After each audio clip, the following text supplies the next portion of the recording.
Perseverance, isang robotic Mars rover na nilaunch ng NASA o National Aeronautics and Space Administration para pag-aralan kung posibleng may buhay sa ating kapitbahay sa solar system, ang planetang Mars.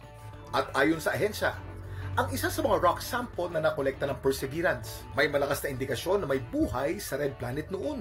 Ang rock sample kasing tinawag nilang Sapphire Canyon na nakolekta sa Jezero Crater. Naglalaman ng tinatawag na potential biosignature. Ang potential biosignature ay tumutukoy sa anumang pisikal, chemical o biological na palatandaan na maaaring indikasyon ng buhay. Ang nakita nilang marka sa sample, posibleng gawa raw ng mga microbes o yung maliliit na organismo.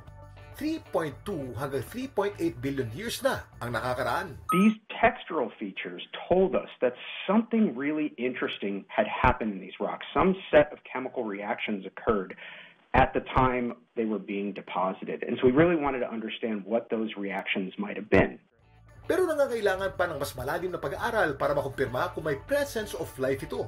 Gayunman, tinuturing na ng NASA ang discovery na ito na isang breakthrough. This very well could be the clearest sign of life that we've ever found on Mars, which is incredibly exciting. May buhay nga ba sa ating kapitbahay sa solar system?